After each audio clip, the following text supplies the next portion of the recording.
되시기를 바랍니다. 오늘 신명기 1장입니다. 원래 저희가 금요기도회 때 신명기를 지금 강의를 하고 있는데 이번 달 큐티가 신명기라 제가 신명기를 수요일 날 강의를 하고 금요일 날은 다른 성경을 또 강의하도록 하겠습니다. 근데 이미 신명기는 1장서부터 10장까지 제가 강의를 했습니다. 그렇죠? 그러니까 여러분들 1장부터 10장까지 강의를 들으셨죠? 그래서 신명기는 누워서 떡 먹기다. 맞습니까? 제가 단언컨대 오늘도 또 새로운 말씀을 듣는 것처럼 새로워질 겁니다. 신명기를 우리가 이해하기 위해서는 이 신명기를 받아보는 사람들이 누구인가를 잘 이해합니다. 우리 성도님들이 잘 알고 있는 이야기 중에 가데스 바네아에서 12정탐꾼을 가나안 땅에 정탐을 보내죠. 돌아와서 10정탐꾼은 그 땅은 좋은 땅이나 우리는 결코 그 땅에 들어가서 그 땅을 정복할 수 없다. 왜냐하면 워낙 그 안악저선이 장대하고 그 성은 견고하기 때문에 우리는 그 땅을 정복할 수 없다라고 이야기를 합니다. 그래서 막 백성들이 울고불고 난리가 나죠. 그러나 여호수아와 칼렙은 전혀 달랐습니다. 하나님께서 우리와 함께 하시면 우리가 능히 그들을 이기고 그들은 우리의 밥이다 이렇게 선포합니다. 그 사건을 이유로 인하여 하나님께서 그들에게 뭐라고 말씀하셨냐면 이제 나중에도 우리가 이제 1장에 나오지만 20세 이상으로 된 자들은 결단코 그 땅에 들어가지 못한다. 여호수아와 갈렙만을 제외하고는 그 가나안 땅에 들어가지 못한다라고 말씀하셨습니다. 그래서 이 신명기를 듣는 사람들은 누구냐면 이제 요단 동편 땅에서 이제 요단 서편 가나안 땅을 본격적으로 정복하기 이전에 그 가데스 바네아 사건이 있을 때 20세 미만이었던 사람들 그리고 광야에서 태어난 사람들을 상대로 이 모세가 다시 하나님의 율법과 계명에 대해서 설명을 하고 있는 것입니다. 왜냐하면 기존의 기성세대들 광야에서 젊은 멸망당한 사람들은 모세에게 레위기나 또 출애굽기를 통해서 하나님의 말씀에 대한 계명의 교육을 받았지만 지금 이 세대들은 그런 교육을 제대로 받지 못했기 때문에 다시 한번 율법에 대한 설명과 강조를 하고 있는 것입니다. 그래서 보통 신명기를 제2의 율법이다 이렇게 이야기를 합니다. 그리고 모세의 유언적 설교입니다. 크게 세 편의 설교로 구성이 되어 있어요. 1장서부터 4장 43절까지는 과거에 대한 회고입니다. 그리고 4장 44절부터 26절까지는 모세의 두 번째 설교로서 선민이 지켜야 될 규례가 무엇인가를 설명합니다. 그리고 27장서부터 30장까지는 모세의 3차 설교입니다.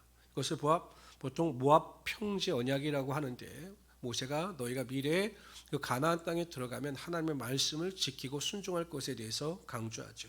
그리고 마지막은 모세의 죽음에 대해서 나타납니다. 그러니까 여러분 우리가 신명기를 꼭 기억하실 때는 모세의 세 편의 설교다 이렇게 기억하시면 된다라는 것입니다. 그러니까 모세가 죽기 한 달 전에 기록하는 것이 바로 이 신명기예요. 그래서 이 신명기에 보면 주제는 확실합니다. 주제는 하나예요. 신명기 주제가 무엇입니까? 라고 물어보면 우리가 간단하게 요약을 할 수 있는데 하나님의 말씀에 순종하면 복을 받고 하나님의 말씀에 불순종하면 저주를 받는다. 이것이 신명기의 핵심이고 주제라는 것입니다. 그래서 우리가 오늘은 또 1절서부터 8절까지 또 먼저 살펴보면서 자세히 살펴보도록 하죠. 1절 제가 읽겠습니다. 이는 모세가 요단 저쪽 수 맞은편의 아라바 광야 곧 바란과 도벨과 라반과 하세롯과 디사압 사이에서 이스라엘 무리에게 선포한 말씀이니라.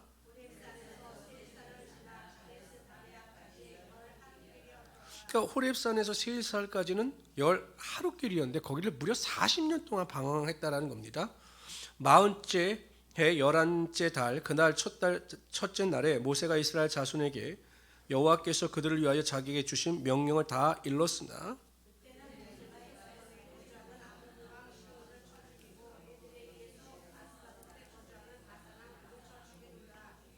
모세가 요단 저쪽 모압 땅에서 이 율법을 설명하기 시작하였더라. 일렀으되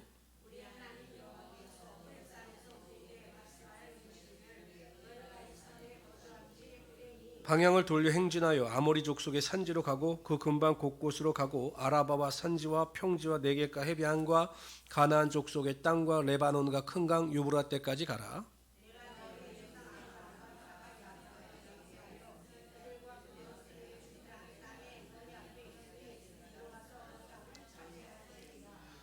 이 모세가 이스라엘 백성들의 설교한 지역이 어디냐면 아라바 광야입니다. 아라바 광야가 어디냐면 이쪽이에요. 이쪽.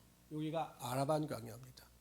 그러니까 어떻게 보면 이스라엘 백성들은 이 동네에서 거의 40년 세월을 방황한 거죠. 근데 이게 거리도 11일 정도만 되면 모든 것이 가능한 거리였는데 여기서 40년을 방황한 것입니다. 그리고 이 아라바 광야에서 모세가 이스라엘 백성들에게 신명기를 선포하고 있다는 겁니다. 핵심 절은요 8절입니다. 8절에 동그라미 치십시오. 그 8절 앞에 동그라미 치십시오. 그러니까 모세가 이스라엘 백성들에게 핵심적으로 해주고 싶은 말씀이 무엇이냐? 과거를 회상하면서 해주고 싶은 말씀이 무엇이냐? 8절입니다. 여기는 우리 다시 한번 읽어봅시다. 시작. 그들과 그들의 후손에게 주리라 한 땅이 너희 앞에 있으니 그 땅을 어떻게 하라고요? 차지하라. 이게 말이 되는 겁니까? 말이 안 되는 겁니까? 그 땅을 차지하라. 여러분 생각을 해보시죠. 제가 금요기도 때도 예를 들어서 말씀을 드렸는데 내가 집을 샀어요. 그럼 그 집이 내 이름으로 등기가 돼 있어야 내 소유죠. 그래야 여러분들 그 집에 마음대로 들어갈 수가 있는 겁니다. 그런데 그 집을 사고 내가 계약금을 냈어도 완전히 잔금을 치르지 않으면 그 집은 내 집이 아니에요. 그럼 뭐 전주인이 살고 있는 거잖아요. 그럼 내가 계약금을 냈기 때문에 그냥 그 집은 내 집이다. 뭐 등기도 치지 않는데 그 집은 내 집이다 라고 들어간다면 여러분들은 어떻게 되는 겁니까? 도둑이 되는 거죠. 도둑. 주인이 있는데 그게 어떻게 내 집이 될 수가 있겠느냐라는 것입니다. 지금 모세가 이스라엘 백성들에게 설교를 할 때 가나안 땅에 가나안 족속이 있었습니까? 없었습니까? 있었습니까? 없었습니까? 있었죠. 그럼 가서 가나안 땅을 차지하라. 이 명령이 아니라 가나안 땅에 들어가서 가나안 족속과 싸워라. 이렇게 명령하고 말하는 것이 정상적인 패턴이죠. 그런데 모세는 이미 하나님께서 너희를 위하여 주셨고 하나님께서 너희를 위하여 다 예비하여 놓으셨으니 너희는 가서 그냥 차지하게 하면 된다라는 것입니다. 다윗이 시편 23편을 고백하면서 보면 하나님께서 원수의 목전에서 내게 상을 베푸신다라고 고백하죠. 이 상이 무슨 상인지 아십니까? 상장의 상일까요? 밥상의 상일까요? 잘 생각해 보시죠. 원수의 목전, 원수의 바로 눈앞에서 하나님께서 내게 상을 베푸신다라고 할 때 이 상이 너는 시험을 잘 보고 훌륭한 일을 했으니 네게 상을 주겠다라고 할 때 상일까요? 아니면 우리가 기뻐서 막 즐겁고 막 그래서 잔치를 베풀 때 잔치상일까요? 잔치상이라고 생각하시는 분들, 일을 잘했을 때 받는 상이라고 생각하시는 분들, 잔치상입니다. 원수의 목전에서 잔치상을 베푸신다라는 거예요. 하나님께서 바로 그 말씀이거든요. 지금 여전히 가나안 족속이 존재하고 가나안 족속이 그 땅을 점령하고 있어요. 그러나 우리의 믿음의 눈은 하나님께서 그 땅에 들어가서 그 땅을 취하라 라고 말씀하셨기 때문에 가나안 족속이 없는 것처럼 생각하고 믿음을 가지고 전진해 나가야 한다는 것입니다. 그러면 여러분 믿음대로 되는 역사가 반드시 나타나게 되는 것이죠. 근데 우리가 자꾸 보이는 것, 들리는 것, 손에 잡히는 것이 전부인 것처럼 생각하기 때문에 하나님의 능력의 말씀을 의지하지 못하고 그 능력의 말씀을 체험하지 못하는 것입니다. 예수님께서 죽은 나사로를 살리실 때 이렇게 기도하셨어요. 아버지, 하나님께 대하여 기도하죠. 아버지께서 내 말을 들으시는 것을 감사하나이다. 내 기도를 들으시고 나사로를 살리신 것을 감사합니다 라고 예수님께서는 그렇게 기도하셨어요. 여전히 나사로는 죽고 있지만 생명이 들어와 있지 않지만 나사로가 산 것처럼 하나님께서 살리신 것처럼 그렇게 감사의 기도를 드리고 있다는 것입니다. 성도 여러분, 항상 우리가 믿음으로 살아갈 때 하나님께서 말씀하신 것이 그대로 될 것을 믿고 입술로 고백하고 시인하면서 살아가게 되면 반드시 하나님께서 그 믿음대로 되는 역사가 여러분 삶 가운데 나타나게 하여 주실 것입니다. 그래서 자꾸 환경이나 사람이나 조건에 집중하지 마시고 하나님의 약속의 말씀을 붙잡고 하나님께서 항상 좋은 것과 선한 것으로 채워주실 것을 믿으며 살아갈 수 있는 하나님의 귀한 성도들이 되시기를 주님의 이름으로 축원합니다. 우리 9절서부터 18절까지 읽도록 하죠. 9절 제가 읽겠습니다. 그때 내가 너에게 말하여 이르기를 나는 홀로 너희의 짐을 질 수 없도다.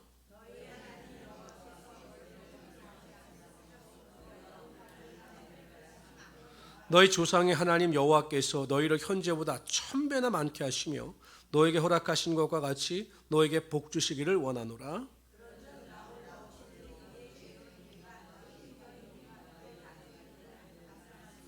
너희의 각 지파에서 지혜와 지식이 있는 인정받는 자들을 택하라. 내가 그들을 세워 너희 수령을 삼으리라 한즉 내가 너희 지파의 수령으로 지혜가 있고 인정받는 자들을 취하여 너희의 수령을 삼되 곧 각 지파를 따라 천부장과 백부장과 50부장과 10부장과 조장을 삼고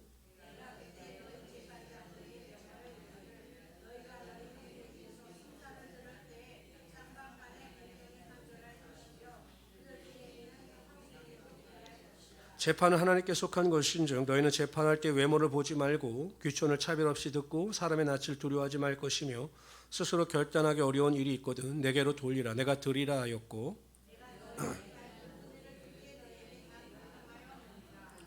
천부장과 백부장과 50부장과 10부장과 조장을 뽑는 그 기준 또한 과정에 대해서 이야기하죠. 여기는 생략되어 있지만 이 천부장, 백부장, 50부장, 10부장, 조장 이 제도를 재현한 사람은 이 모세의 장인은 이드로입니다. 왜냐하면 모세 혼자 너무 힘들게 일하고 있는 것을 보니 혼자 짐을 지지 말고 다른 사람과 그 짐을 나눠야 된다라고 조언을 해서 지금 모세가 그러한 선택을 하고 있는 거죠. 오늘 본문에 보면 이 천부장, 백부장, 50부장, 10부장과 관련해서 다양한 내용의 이야기를 다루고 있습니다. 첫 번째 보면 천부장, 백부장, 50부장, 10부장을 세우게 된 이유가 무엇인가, 조장을 세우게 된 이유가 무엇인가에 대해서 설명을 합니다. 10절 보세요. 10절 시작. 너희 하나님 여호와께서 너희를 번성케 하셨으므로 너희가 오늘날 하늘의 별과 같이 많거니와 너희 조상의 하나님 여호와께서 11절이요 너희를 현재보다 1000배나 많게 하시며 10절이 천부장, 백부장, 10부장을 선발할 수밖에 없는 이유에 대해서 설명하고 있어요. 그리고 11절은 모세의 축복입니다. 11절은 여러분 이렇게 동그라미 해놓으셨다가 자녀들을 축복할 때 이런 기도를 해주시면 정말 좋습니다. 또 손자들이나 손녀들이 있으면 항상 손자, 손녀들을 붙잡고 이 1000배의 복이 임하기를 원한다 이렇게 축복해주면 정말로 좋다라는 것입니다. 결국 무엇입니까? 너무 번성케 되었기 때문에 모세의 혼자 힘으로는 이스라엘 백성들을 잘 다스릴 수가 없었던 것입니다. 대단하죠. 아브라함과 사라로 시작된 그 민족이 200만 명, 나중에 보면 이제 아이들과 아녀자들까지 합쳐서 200만 명이나 된 거대한 국가로 성장하게 되었던 것입니다. 이것이 어떻게 가능했느냐? 하나님의 번성케 하심을 빼놓고는 결코 설명을 할 수가 없다는 것입니다. 여러분 꼭 기억하십시오. 하나님은 반드시 우리에게 복을 주셔서 우리를 번성케 하여 주시는 하나님이십니다. 우리의 삶의 현재가 어떠하든지 간에 그건 중요하지 않아요. 하나님께서 우리를 선택하시고 우리에게 축복을 허락하여 주시면 저와 여러분 개인뿐만 아니라 가정 가운데 하나님의 번성의 복이 반드시 임하게 되는 것입니다. 여러분 요셉이 감옥에 있을 때 또한 보디발의 집에서 종으로 있을 때 누가 그 사람이 애굽의 총리가 될 것이라고 상상이나 했겠습니까? 전혀 불가능한 일이죠. 그러나 하나님께서 요셉을 통하여 번성케 하시고자 작정하시니 번성의 축복이 요셉을 통해서 흘러 넘치게 되었다는 것입니다. 팔람매를 둔 부모가 있었습니다. 대단하죠. 옛날 분이시니까. 근데 이분들은 뭐 자녀들에게 물질로 인해서 해줄 것은 없었고 그냥 믿음으로 바르게 살 것을 양육하기 위해서 애쓰는 부부였습니다. 그래서 새벽 기도를 한 번도 빠진 적이 없으셔요. 먼저 아이들과 같이 팔남매와 같이 새벽 예배를 드리시고 그 다음에 또 교회 가서 이 두 분은 또 새벽 예배를 드리시는 분들입니다. 이런 일화도 있었대요. 새벽 기도를 가다가 개울에 빠지시는 거예요. 겨울에 미끄러지셔서 얼음물에. 그럼 보통 사람 같으면 여러분 집에 오면 어떡하겠습니까? 옷 갈아입고 오늘은 좀 몸이 피곤하니까 좀 쉬어야 되겠다. 이럴 텐데 옷을 갈아입고 또 가는 거예요. 그러니까 그 부모의 기도하는 모습을 보고 자녀들이 성장하는데 이 부모의 기도는 한 가지였어요. 뭐 잘 살게 해달라, 높은 자리에 앉게 해달라 이 기도가 아니라 하나님 우리 팔남매가 하나님의 믿음 안에서 바로 서게 하여 주시고 하나님의 축복을 받아서 교회 장로와 교회 권사가 되게 해 주십시오. 이런 기도가 그 부부의 주된 기도였습니다. 어떻게 하셨을까요? 하나님께서요? 엄청 축복하셨습니다. 어떻게 축복하셨는가 잘 보십시오. 장남 김홍규, 이분은 장로님이신데 예전에 순천 매산고 교장이셨습니다. 여러분들 아시는 분들은 아시겠지만 이 순천에서 매산고가 명문고등학교입니다. 우리나라 수많은 국회의원들과 뛰어난 인물들을 많이 배출한 고등학교가 이 매산고등학교인데 이 장남 김홍규는 그 교회 장로님이셨습니다. 차남 김병규, 이분도 장로님이신데 주식회사 명보 회장입니다. 신앙과 물질의 축복을 주신 거죠. 삼남 김성규, 장안교회 장로입니다. 유성 TNS 회장입니다. 사남 김명규 장로입니다. 14대 15대 국회의원이었습니다. 오남은 우리가 여러분 한 번쯤 말을 들어보셨을 텐데 김순규 장로님으로서 법무부 장관까지 지내신 분이십니다. 그 다음에 장녀 김은혜 소망교회 승주 소망교회 권사, 차녀 김은덕 한마음 장로교회 권사, 삼녀 김은자 예손 장로교회 권사입니다. 아들하고 딸 모두 장로와 권사가 되었죠. 이 가족들이 모여서 예배를 드리면 103명이라고 합니다. 교회죠, 교회보다 큰 거예요. 그러니까 추석날 모여서 예배를 하면 호텔 같은 데 큰 리셉션장을 빌려서 예배를 드릴 정도로 축복을 받은 것입니다. 하나님께서 그 어머니와 아버지의 간절한 기도를 들으시니 그 가족을 번성케 하시고 자식들을 번성케 하여 주셔서 하나님의 축복의 능력이 임하게 하여 주셨다라는 것입니다. 여러분 입을 넓게 열어 기도하십시오. 하나님께서 나를 축복하셔서 번성케 하시고 우리 가족을 축복하셔서 번성케 하시고 우리의 가문을 축복하셔서 번성케 하여 주십시오 라고 믿음으로 기도하셔서 그러한 축복과 은혜와 능력을 누리며 살아갈 수 있는 우리 귀한 성도들이 되시기를 주님의 이름으로 축원합니다. 두 번째, 1000부장, 100부장, 50부장, 10부장을 세우는 기준이 무엇인가에 대해서 설명을 합니다. 13절 봅시다. 13절 다 같이 읽겠습니다. 시작. 너희의 각 지파에서 지혜와 지식이 있는 인정받는 자들을 택하라.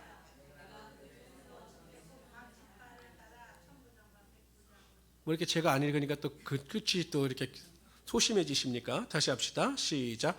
너희의 각 지파에서 지혜와 지식이 있는 인정받는 자들을 택하라. 내가 그들을 세워 너희 수령을 삼으리라 한즉. 여러분 모세가 대단한 사람이 무엇이냐면 본인이 리더들을 선택하지 않았어요. 충분히 그런 권위가 있잖아요. 모세가 내 마음에 드는 사람, 아이고 저 우리 김 집사 나한테 잘하니까 그래 김 집사, 아이고 우리 박 장로님 매일 밥 사주니까 세워야 되겠다 이렇게 세운 게 아니에요. 항상 인간의 욕심을 따라 사람을 세우면 문제가 발생해요. 그러니까 선택할 수 있는 기준, 객관적인 기준을 백성들에게 준 것입니다. 그런데 핵심이 무엇이냐면 지혜도 있고 지식도 있고 너희들이 인정하는 사람을 세우라는 것이에요. 그러니까 여러분 잘 보십시오. 나중에 보면 초대교회도 마찬가지입니다. 믿음도 있고 또한 말씀과 성령으로 충만하며 모든 사람들에게 인정받는 사람을 7 집사로 세웠거든요. 근데 저는 여기서 가장 중요한 것 중에 하나가 뭐 성령 충만, 지식, 뭐 지혜 다 중요하지만 가장 중요한 것이 무엇이냐면 다른 사람들에게 인정을 받을 수 있어야 한다는 것입니다. 겸손하여 섬김의 본을 통하여 다른 사람들이 그 사람의 신앙과 인품을 인정해야 그 사람이 교회에서 올바른 지위를 감당해 나갈 수 있다는 것입니다. 제가 이렇게 목회를 해보면 이렇게 여쭤보면 교회 안에는 덜 똑똑한 사람들이 없어요. 다 똑똑합니다. 보면 다 똑똑하죠. 자신을 부족하다고 생각하는 사람들은 많다? 없다? 행복한 우리 순복음교회 빼놓고는 없어요. 다 본인들이 다 똑똑한 줄 아세요. 다 성령 충만한 줄 아세요. 그러나 객관적으로 사람들이 좋아하고 그 사람을 인정하는 것은 이건 객관적인 거거든요. 본인도 알아요. 사람들이 나를 인정하고 좋아하는구나 알아요.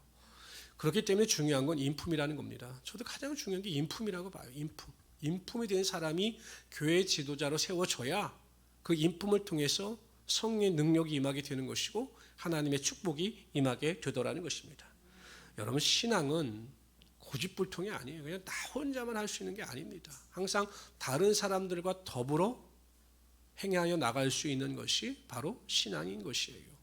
제가 여러 번 몇 번 우리 교회 이름을 정할 때 말씀을 드렸지만 제가 왜 우리라고 하는 이름을 넣은 줄 아십니까?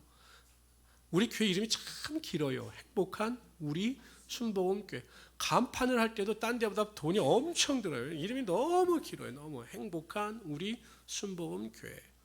근데 맨 처음에 행복한 순복음교회로 하려고 했던 이유가 뭐냐면 나는 교회를 다니는 사람들이 왜 이렇게 안 행복한지 모르겠더라고요. 왜 이렇게 교회 올 때 심각해서 오고 돌아갈 때도 심각하게 가고 물어보면 그렇게 행복하지가 않은 거예요. 왜냐하면 내가 구원받은 거 하나만 생각하고 천국에 대한 소망만 있어도 환경이 어떠하든지 간에 항상 행복해야 되는 것이 이 기독교 신앙의 진리거든요. 칠흑 같은 어둠의 고통과 좌절이 다가온다 할지라도 내가 천국의 소망만 있다면, 영생의 소망만 있다면 우리는 능히 행복한 마음을 가지고 살아갈 수 있거든요. 그래서 제가 그게 이해가 안 돼서 행복한을 넣었어요. 근데 생각해 보니까 야, 이건 나만 행복해서는 안 되겠다. 나만 행복할 것이 아니라 우리 모두가 행복한 교회가 되어야 되겠다라고 생각해서 우리를 넣었거든요. 그러니까 여러분, 항상 신앙은 내 중심의 신앙이 아니라 우리라고 하는 공동체 안에서 선행을 베푸심으로 말미암아 우리 모든 성도들이 첫째는 하나님께 인정받고 그리고 사람들에게도 존중과 존귀함을 얻을 수 있는 하나님의 귀한 성도들이 되시기를 주님의 이름으로 축원합니다.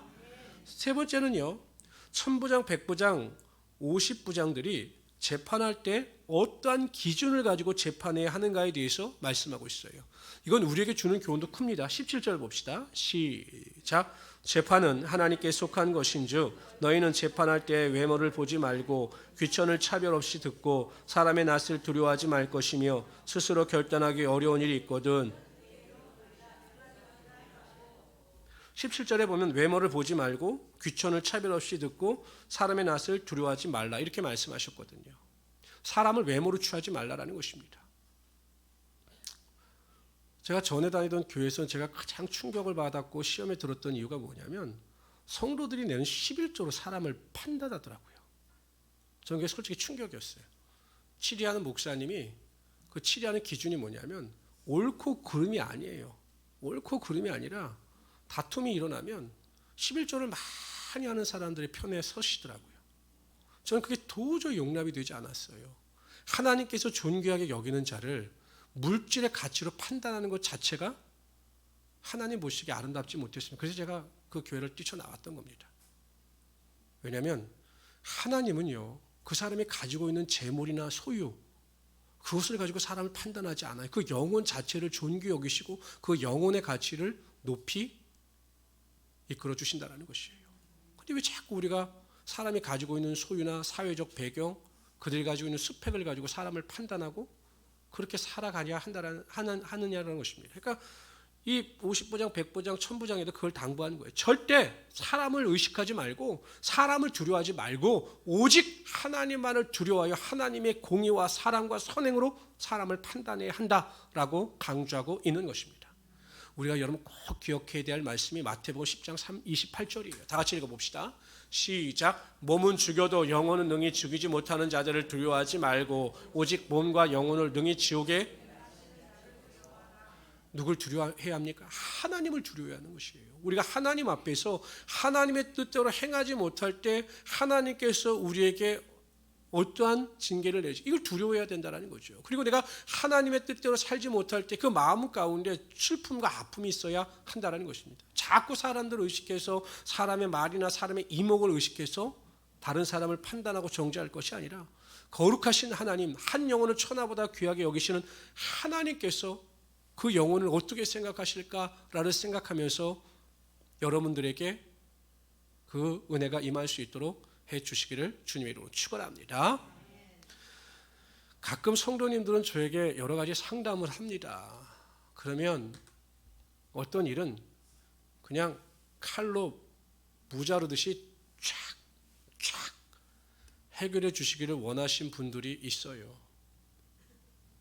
목사님, 내가 선이 100이고 이 사람은 악이 100입니다. 그럼 내가 더 선한 것 아니겠습니까?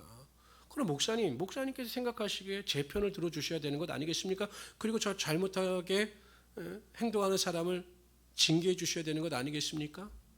맞을까요? 틀릴까요? 세상의 기준으로 보면 맞아요. 근데 여러분, 잘못하고 있는 이 사람도 제 양이 아니라 하나님의 양이에요. 제 양이라면 마음대로 하죠. 제 마음대로 하죠. 그러나 이 양은 제 양이 아니에요. 하나님께서 저에게 맡겨주신 위탁하신 양이기 때문에 하나님이시라면 어떡할까를 생각하면서 이 양을 치유해야 되는 것이죠. 가늠하다 잡혔던 그 여인을 향해서 너희들 중에 죄 없는 자가 먼저 돌로 치라 이렇게 말씀하셨어요.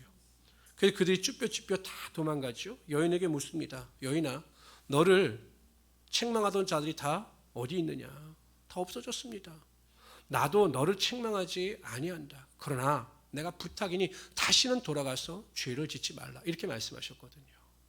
그러니까 옳고 그름의 문제, 율법의 문제를 보면 징계하고 심판하는 것이 맞아요. 그러나 은혜의 입장에서 보면 그 영혼을 귀히 여긴다면 이 영혼도 귀한 영혼이기 때문에 눈물을 흘리면서 기도함으로 말미암아 바른 길로 인도할 수 있어야 한다라는 것입니다.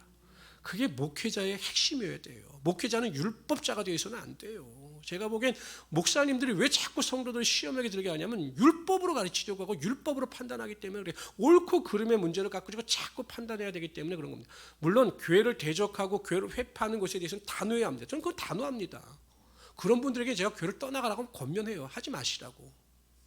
교회를 회파하는 행위에 대해서는 그렇지만 정말 이 영혼이 무지해서 부족해서 그렇게 하는 자에게는 우리가 끝까지 선행의 마음을 가지고 다스리고 또한 그들을 잘 치료할 수 있어야 한다는 것입니다. 누구를 두려워야 되기 때문에 하나님을 두려워해야 되기 때문에 그렇게 하는 거예요.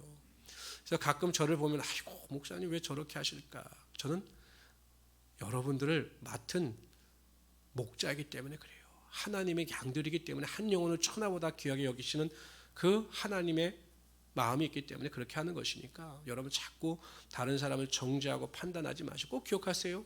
하나님을 두려워할 줄 아는 우리 성도들이 되시기를 주님의 이름으로 축원합니다. 우리 19절부터 46절까지 읽을 텐데요. 이거는 가장 이스라엘 민족에 있어서 대전환을 이루는 사건이었어요. 이 사건 때문에 그냥 20세 이상의 모든 사람들이 다 멸망을 당하는 그런 사건이 가네스 바디의 사건입니다. 46절까지를 다 같이 한번 읽어보도록 하죠.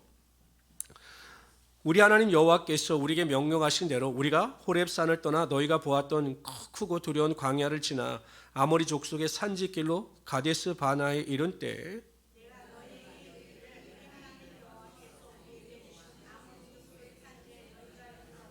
너희 하나님 여호와께서 이 땅을 너희 앞에 두셨은즉 너희 조상의 하나님 여호와께서 너에게 이르신 대로 올라가서 차지하라. 두려워하지 말라. 주저하지 말라.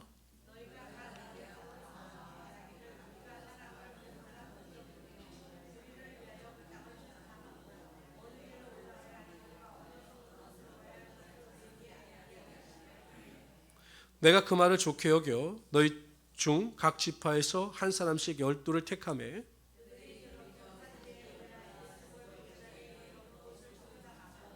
그러니까 여기 지금 신명기 1장 19절 이하에서는 이스라엘 백성들이 제안하고 이스라엘 백성들이 선택하고 결정해서 그 가나안 땅을 정탐한 것으로 나옵니다. 근데 민수기는 또 달라. 이따 살펴보겠지만 그들이 돌이켜 산지에 올라 에숙을 골짜기에 이르러 그것을 정탐하고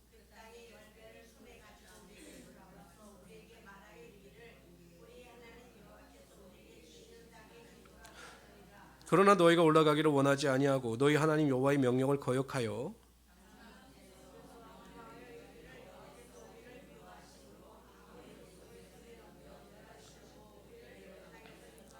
우리가 어디로 가랴 우리의 형제들이 우리를 낙심케 하여 말하기를 그 백성은 우리보다 장대하며 그 성읍들은 크고 성곽은 하늘에 닿았으며 우리가 또 거기서 아낙 자손을 보았노라 하는도다 하기로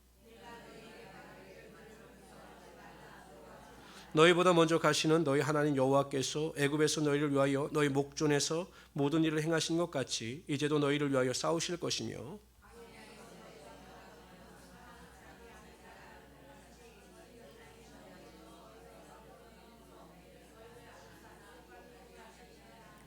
이래 너희가 너희 하나님 여호와를 믿지 아니하였도다.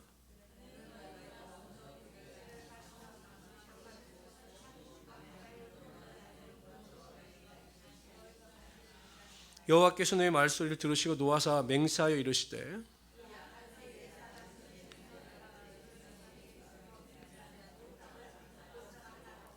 오직 여분의 아들 갈렙은 온전히 여호와께 순종하였은즉 그는 그것을 볼 것이요 그가 밟은 땅을 내가 그와 그의 자손에게 주리라 하시고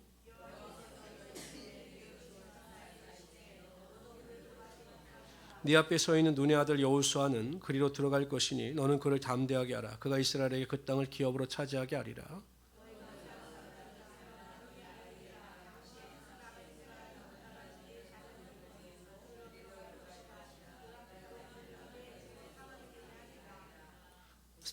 너희는 방향을 돌려 홍해길을 따라 광야로 들어갈지니라 하시매. 제가 서론에도 말씀드렸듯이 이게 민수기 기록하고 달라요. 민수기에는 이렇게 기록하고 있습니다. 민수기 13장 1절 2절 봅시다. 시작. 여호와께서 모세에게 말씀하여 이르시되 사람을 보내어 내가 이스라엘 자손에게 주는 가나안 땅을 정복하게 하되 그들의 조상의 감은 각 지파 중에서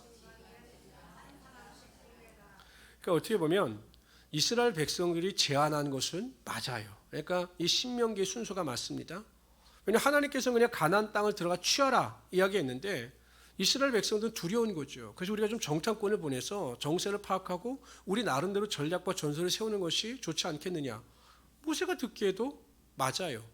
그런데 그 하나님은 그들의 그러한 행위나 결정이 마음에 들지 않으셨지만 그런 거 있잖아요. 부모가 막 졸르면 그래 네가 해봐. 해보면 네가 알 거다. 해보면 네가 알 거다. 이런 경우가 있는데 하나님께서도 아마 그렇게 하시는 것 같아요. 그래 한번 해봐라. 그러나 하나님께서는 그렇게 이스라엘 백성들에게 제한적 허용을 하셨지만 그래도 하나님은 기대가 있으셨을 것 같아요. 그래서 이들이 와서 믿음대로 고백하고 믿음대로 선포할 것을 소망하셨지만 그들은 전혀 그렇지 않았다라는 것입니다.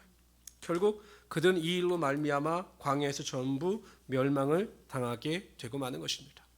오늘 본문에 보면 믿음이 없게 되면 여러분 우리의 삶에 우리의 인생에 믿음이 약해지게 되면 나타나는 현상이 무엇인가에 대해서 설명을 해요.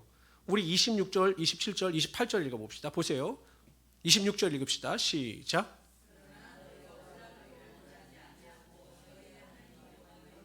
여호와의 명령을 거역한다. 믿음이 없다. 결단하지 못했다. 이렇게 되면 어떤 현상이 나타나는가 보세요. 27절 시작.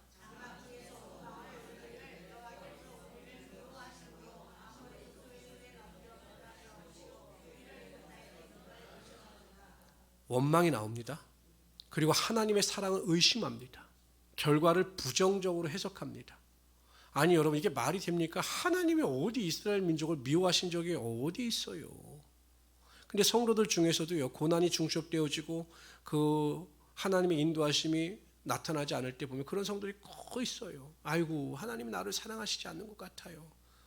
그런 말이 어디 있습니까? 부모에게 대고 엄마 아빠 날 사랑하지 않아. 그럼 뭐가 날라옵니까? 주먹이 날아갑니다. 아니 부모 중에 자식을 사랑하지 않는 부모가 어디 있습니까? 그런데 자신에 대한 신뢰나 믿음이 떨어지게 되면 하나님을 원망하고 불평하게 되면 우리를 아모리 족속의 손에 넘겼다는 거예요. 아니 하나님이 그런 하나님이셨으면 그들을 애굽에서 구원해 내셨겠습니까? 그러니까 믿음이 없게 되면 항상 원망과 불평과 부정적인 생각과 하나님의 관계를 의심하는 이러한 문제가 발생하게 된다는 것입니다. 혹시 여러분의 삶에 이러한 현상이 나타나게 되면 철저하게 회개하고 돌이키셔서 하나님께 믿음을 구할 수 있는 우리 성도들이 되시기를 주님의 이름으로 축원합니다. 그러면서 모세는 답답한 이스라엘 백성들을 향하여 너희가 어찌 하나님에 대한 이해도 없고 하나님에 대한 믿음도 없느냐. 하나님은 어떠한 하나님이신 줄 아느냐. 너희가 믿어야 되는 하나님은 어떠한 하나님이신 줄 아느냐. 너희는 절대 부모들의 답습을 따르지 말고 올바른 길을 걸어가야 한다. 하나님은 이러한 하나님이시다라고 선포하고 있습니다. 30절, 31절 읽어봅시다. 시작. 너희는 먼저 가시는 너희 하나님 여호와께서 애굽에서 너희를 너희 목전에서 모든 일을 행하신 것 같이 이제도 너희를 위하여 싸우실 것이며 광야에서도 너희가 당하였거니와 사람이 자기의 아들을 안는 것 같이 너희의 하나님 여호와께서 너희가 걸어온 길에서 너희를 안으사 이것까지 이르게 하셨느니라. 하나님은 어떠한 하나님이시냐? 우리보다 항상 앞서가셔서 모든 것을 예비하시는 하나님이 되신다는 것입니다. 이스라엘 백성들은 요단 동평 땅에서 준비하고 있지만 이미 하나님께서는 요단강을 건너가셔서 요단 서편에 있는 가나안 땅의 모든 것을 다 예비하고 계시다라는 것입니다. 그것을 믿고 의심하지 말고 나아가라는 것입니다. 이스라엘 백성들에게 하나님께서 명령하셔요. 여리고성을 하루에 한 번씩 6일을 돌고 마지막 7일째는 7바퀴를 돈 다음에 긴 나팔 소리가 들릴 때 너희가 함성을 지르라. 그러면 여리고성이 무너지리라. 명령하셨죠. 이스라엘 백성들이 여리고성을 돌고 있을 때 하나님께서는 다 미리 예비하신 겁니다. 여리고성이 조금씩 금이 가게 무너지게끔 다 예비하셨고 그들이 소리를 외칠 때 그 성이 무너지게 하셨던 거죠. 우리가 믿음으로 기도하고 하나님의 궁휼하심을 구할 때 하나님은 우리보다 훨씬 앞서 가셔서 우리의 길을 예비하시는 에벤 에셀의 하나님이 되심을 믿으시는 우리 성도들 되시기를 주님의 이름으로 축원합니다. 두 번째, 하나님은 어떤 하나님이시냐? 싸우시는 하나님이 되신다는 거예요. 너희가 가나안 족속하고 싸울 필요가 없어. 내가 그들과 싸울 것이고 너희들에게 내가 반드시 승리를 안겨다 줄 것이야 라고 말씀하고 있는 것입니다. 우리가 인생을 우리 힘으로 싸우려고 하니까 힘이 든 거죠. 우리 능력이 없는데 자꾸 세상과 맞서서 싸우려고 합니다. 그러니까 싸움이 안 되는 거예요. 하나님께 싸움을 맡기고 하나님께서 일하심을 인정하고 우리가 고백하면 하나님께서 우리를 위하여 대신 전쟁을 벌이시는 것입니다. 여호사밧 왕이 모압과 암몬과 마온 사람들의 연합군이 쳐들어왔을 때 자신의 능력으로는 이길 수가 없어요. 안 됩니다. 군사력을 모아봤자 상대가 안 돼요. 그래서 그거 어떻게 합니까? 자신도 금식 기도하고 국민들에게 백성들의 금식을 선포합니다. 하나님께서 뭐라고 말씀하시면 내가 너를 위하여 대신 싸우겠다. 걱정하지 말라. 이렇게 명령하셔요. 그러니 너희는 그냥 그들을 마주 보면서 그냥 나가라. 두려워하지 말고 나가라. 그럼 내가 그들을 멸절시킬 것이다. 그렇게 나아가죠. 하나님께서 싸우셨습니까? 매복한 자를 주셔서 그들을 공격하니까 서로 그냥 혼란을 틈타서 자기들끼리 싸우다 완전히 멸망을 당하고 전리품을 가지고 돌아오게 됩니다. 여러분, 아무리 칠흑 같은 어둠의 고난의 환경이 나를 둘러싸고 있을지라도 하나님께서 싸우시면 모든 것이 다 변하여 복이 되는 것이에요. 그러므로 꼭 기억하십시오. 하나님이 나를 위하여 싸우신다. 이러한 믿음을 가지고 승리하시는 우리 성도들 되시기를 주님으로 축원합니다. 세 번째, 하나님은 어떤 하나님이시냐? 우리를 안으시는 하나님이 되신다라는 것입니다. 저희 자녀들이 아장아장 걸음을 걷고 다닐 때 보면 너무 신기하죠. 그리고 또 인간은 교만한지라 자기가 조금만 걸을 수 있게 되면 제 손을 막 뿌리쳐요. 자기가 혼자 걸어가겠다고. 그런데 제가 어느 순간 걸어가다가 건널목이 되면 반드시 우리 아이들을 안아서 건널목을 건넜어요. 왜냐하면 위험하니까. 그러니까 거기는 혼자 걸어오는 것보다 제가 안아서 건너면 정말 안전하죠. 마찬가지예요. 아무리 우리 인생이 힘들고 고달파도 하나님께서 우리를 안고 계시기 때문에 우리가 고난의 강을 건널 수가 있는 것입니다. 인간은 망각의 동물이에요. 저도 가끔은 망각의 동물이에요. 아니 하나님께서 그 수많은 은혜와 능력으로 베푸시고 저를 안으셔서 인도하셨음에도 불구하고 또 어떤 문제나 어려움을 만나면 또 잠깐은 탄식하고 또 당황할 때가 있거든요. 근데 또 보면 하나님께서 안으셔서 저를 건너주시고 저를 안으셔서 저를 보호하고 계심을 경험하게 됩니다. 기억하십시오. 사랑의 하나님께서 항상 여러분들을 안으셔요. 그리고 그 고난의 강을 건너게 하시고 문제의 개울을 건너게 하시는 것입니다. 그래서 항상 그러한 하나님의 사랑과 은혜를 체험할 수 있는 우리 귀한 성도들이 되시기를 주님의 이름으로 축원합니다. 우리 41절부터 46절까지 읽도록 하죠. 때늦은 후회입니다. 제가 이 제목을 정한다면 때늦은 후회예요. 그리고 방향을 잘못 잡으면 결국 잘못된 행위가 나올 수밖에 없다라는 거죠. 보세요. 41절 너희가 대답하여 내게 이르기를 우리가 여호와께 범죄하여 싸우니 우리 하나님께서 우리에게 명령하신 대로 우리가 올라가서 싸우리다 하고 너희가 각각 무기를 가지고 경솔히 산지로 올라가려 할 때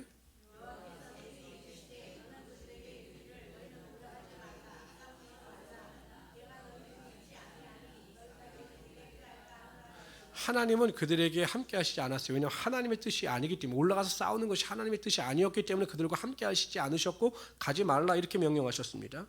내가 너에게 말하였으나 너희가 듣지 아니하고 여호와의 명령을 거역하고 꺼리낌 없이 산지로 올라가매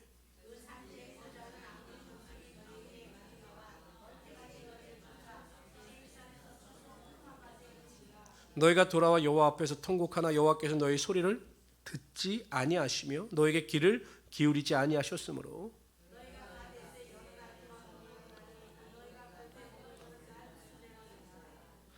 하나님이 허락하시지 않는 열정과 열심은 실패하기 마련입니다. 무용지물이에요.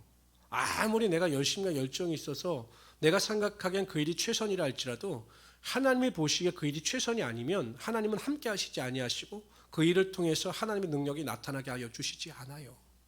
그렇기 때문에 여러분, 이스라엘 백성들에게 필요했던 것은 그 아모리 족속을 공격하는 일이 아니라 하나님 앞에 철저하게 가슴을 찢는 회개가 필요했던 것입니다.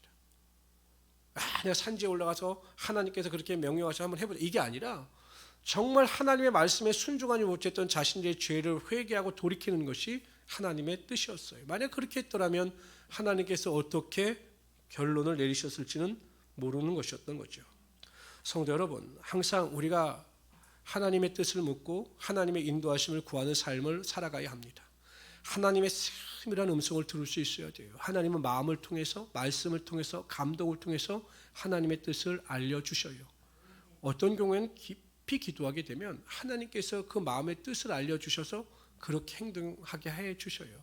그렇게 나아갈 때 하나님의 능력이 임하게 하여 주시는 것입니다. 제가 이번에도 체험했는데, 제가 이번에 무슨 일을 해야 되는데, 이제 여러 목사님들과 무슨 일을 해야 되는데, 이상하게 제가 감동이 안 오는 거예요. 내가 하기 싫은 거예요. 하면 안 될 것 같은 거예요.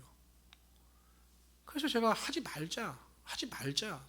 저 혼자 이제 이야기를 했어요. 하지 말자. 나 마음이 내키지 않는다. 근데 대부분의 목사님들은 하자 이러시더라고요. 그러니까 저도 그래, 나 혼자 이렇게 해봤자 무슨 소용이 있겠는가. 나 혼자 뭐 이렇게 우겨봤자 무슨 소용. 했어요. 근데 그 일하고 나서 얼마나 막 저만 힘들었을 뿐만 아니라 막 다른 사람도 힘들고, 그러니까 하나님께서 제게 주신 성령의 마음이었던 거죠. 너 하지 말아라 그거.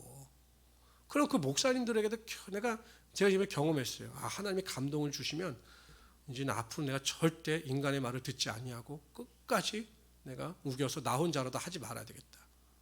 왜냐면 하나님이 감동을 주셔요. 반드시 주셔요. 저는 이번에 그걸 너무 뼈저리게 경험했어요. 감동을 주셔요. 감동. 하지 말아라. 딴 목사님들 다 느낀 거예요. 제가 왜 저러지? 안 저러도 내가 왜 저러지? 그럼 끝까지 밀고 나갔어야 되는데 그 인간적인 정 때문에 그 마음을, 하나님 주신 마음을 저버리고 했다가 아주 제가 큰 낭패를 경험했습니다. 여러분, 하나님께서 그 마음을 주실 때까지 우리는 포기하지 말고 기도해야 합니다. 하나님은 마음을 주셔요. 내 마음을 주장하여 주시거든요. 하나님의 뜻대로 하나님의 소원을 쫓아 행할 수 있는 그 믿음을 반드시 우리에게 허락하여 주셔요. 그때까지 내가 너무 서두르지 마시고 내 생각대로 행하려고 하지 마시고 문제 해결도 하지 마십시오. 하나님의 때가 되면 하나님의 뜻대로 행하는 자들에게 하나님의 영광이 반드시 나타나게 하여 주실 것입니다. 이러한 믿음을 가지고 승리하신 우리 성도 되시기를 주님의 이름으로 축원합니다. 기도합시다. 주시 하나님, 정말로 감사합니다. 우리가 다시 신명기 1장을 살펴보면서 우리의 인생을 뒤돌아보게 하여 주시옵소서. 내 힘과 내 뜻대로가 아니라 나의 힘이 되시고 나의 능력의 근원이 되신 하나님의 말씀의 귀를 기울이게 하여 주시고 하나님의 뜻에 순종하게 하여 주시고 하나님과 동행하는 삶을 살아가게 하여 주시옵소서. 하나님께서는 우리보다 앞서 일하시는 하나님이 되십니다. 우리를 대신하여 싸우시는 하나님이 되십니다. 우리를 안으시는 하나님이 되십니다. 그러한 하나님의 사랑을 믿고 신뢰하며 살아갈 수 있는 우리 성도들이 되게 하여 주시옵소서. 슬픔도 떠나가게 하여 주시고 낙심도 떠나가게 하여 주시고 원망도 불평도 떠나가게 하여 주시고 마음의 기쁨과 즐거움과 감사가 넘치게 하여 주시옵소서. 감사하며 예수님의 이름으로 축복하며 기도드리옵나이다. 아멘. 우리 찬양